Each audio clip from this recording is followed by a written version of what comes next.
السمك في بورسعيد يا جماعه. جمبري بالاسلام لعلك المعلم الدولتين وعامل عليهم عرض. في المكان ده مفيش حجر من غير حكاية ولا رصيف من غير أثر أقدام مر عليها بحار أو محارب أو غريب راجع لأهله. بورسعيد وبورفؤاد اتنين على ضفتين بس روحهم واحدة زي البحر يمين وشمال، لكن المية واحدة والنبض واحد. لو كنتم من الناس اللي بتحب السفر ودايما بتحب تكتشف أماكن جديدة يبقى لازم تتفرجوا معايا على الفيديو ده. في مدن كده أول ما اسمها يجي على بالك يجيلك إحساس إنها مش مجرد خرائط ومباني، ده حتة من روح مصر وكل حجر فيها بيحكي حكاية. قررنا أنا وأستاذة إيمان وأستاذ محمد ودكتورة آية صحاب الغاليين إننا نسافر نقضي يوم هناك مع الدكتورة آية وزين اللي عزمونا هناك، وهتكون هي الجايد بتاعنا وهتفسحنا في كل مكان في بلدها. ركبنا الباص وتحركنا من ميدان عبد المنعم رياض.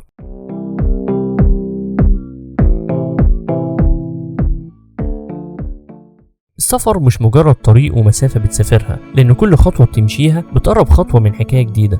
وحكايتنا النهاردة عن اتنين من أجمل مدن القناة، المدينة الباسلة لؤلؤة البحر المتوسط بورسعيد وبورفؤاد. بعد أكتر من 3 ساعات وصلنا محافظة بورسعيد وبدأنا يومنا بمدينة بورفؤاد.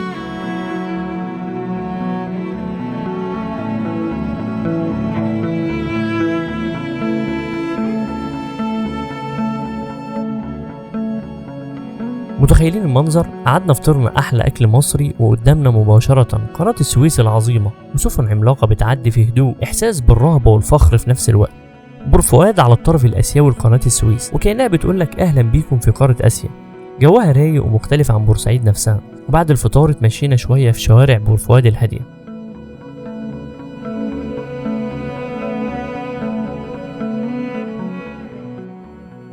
بورفؤاد اتسمت على اسم الملك فؤاد الأول اللي أمر بإنشائها سنة 1920 عشان تكون مقر العمال شركة قناة السويس، ووقتها ما كانش فيها غير حوالي 800 ساكن أغلبهم أجانب. اتصممت المدينة على الطراز الفرنسي وافتتحت رسميا في 21 ديسمبر 1926. العمارات والفيلا القديمة هناك دي كلها حكايات ليها روح وجميلة جدا بنفس الطراز الفرنسي القديم. اتبنت زمان لعمال قناة السويس اللي كانوا جايين من كل حتة في الدنيا عشان يبنوا المعجزة دي. كل فيلا هناك بتحكي قصة ناس عاشوا هنا وساهموا في تاريخ المكان ده، كأنك بتمشي في متحف مفتوح أو بتشوف جزء من التاريخ متحرك قدام عينيك. هدوءها كأنه أنفاس البحر بعد التعب. مدينة صغيرة بس فيها هتبط الدنيا كلها، تحس إنك في لوحة فنية مش مجرد مدينة. صلينا الجمعة وبعد كده رحنا بحيرات الملح، ولما وصلنا هناك اتفاجئنا بجمال المنظر، ولأن ده موسم هجرة الطيور شفنا هناك الفلامينجو الجميل والنورس وطيور تانية كتير. وبعد كده طلعنا على البحر واستمتعنا بالأجواء هناك. وبعد ما ننبهر بجمال بورفؤاد وتاريخها يلا بينا نعدي خطوة واحدة، بس الخطوة دي بتنقلك لعالم تاني. من دقيقتين كنا في قارة آسيا ودلوقتي احنا في أفريقيا.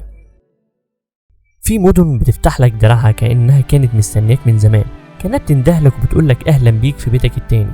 بورسعيد واحدة من المدن دي، مدينة اتولدت من قلب البحر وشربت من ملوحته معنى الصبر والعناد. من أول ما الخديوي سعيد حط أول حجر في القناة دي وبورسعيد واقفة وشها للبحر وظهرها للوطن، بتحرس المدخل وتحكي حكاية بلد اتبنت بالعرق والدم. شوفوا العظمة، قناة السويس شريان الحياة اللي بيوصل العالم ببعضه، ومن هنا بورسعيد بتبص على الدنيا كلها. رحلة المعدية دي في حد ذاتها ممتعة، البحر وقناة السويس والسفن العملاقة كل ده بيخليك تحس بعظمة المكان.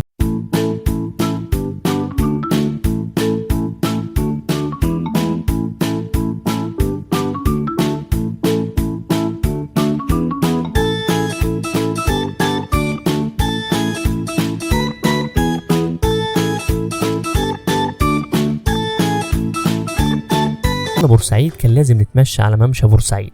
الممشى ده تحفة بجد، نظيف وواسع ومنظم والمكان كله حيوي. هوا البحر وصوت الموج ومنظر المراكب ورؤية كاملة لبانوراما بورفؤاد، جو كده مريح نفسيا. بورسعيد ليها رونقها الخاص، مدينة بتجمع بين التاريخ والعصرية، بين عبق الماضي وحداثة الحاضر. لكن الجمال مش دايما في الصور الكبيرة ولا في الهدوء اللي بيخطف الأنفاس. الجمال الحقيقي ممكن تلاقيه في تفاصيل الحياة اليومية، في الحركة، في الشغل، في الرزق.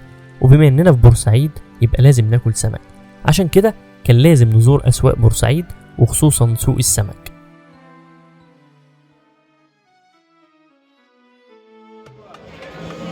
سوق السمك في بورسعيد يا جماعة. سوق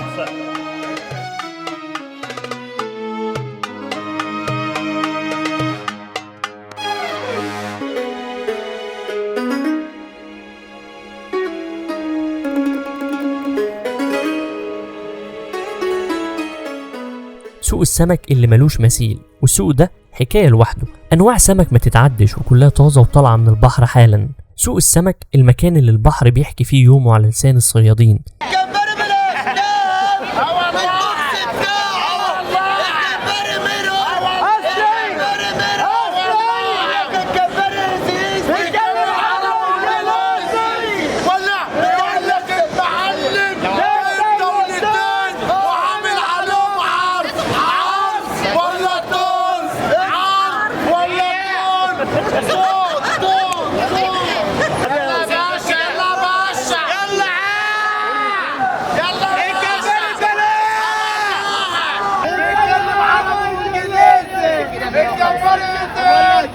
أصوات المزايدة على السمك لسه بترن في وداني، ريحة الملح والبحر مميزة ومالية المكان، وضحكة الراجل اللي بيقلب السمكة كأنه بيختبر التاريخ بتديك إحساس إنك جزء من حكاية بتحصل دلوقتي. بجد في السوق ده هتفهم يعني إيه بورسعيد، مش بس مدينة على الخريطة، ده قلب نابض بالحركة، بالحكايات، بالرزق اللي بيطلع من البحر. هنا الشغل متعة، وطبعا ما ينفعش بورسعيد من غير أكلة سمك. اشترينا أكلة سمك معتبرة واديناها للمطعم عشان تتشوي على أصوله، ودلوقتي بقى عندنا فرصة نلف في البلد تاني ونستكشف أماكن أكتر قبل ما نرجع ناكل أحلى أكلة سمك واللي كانت ريحته لوحدها تشبع.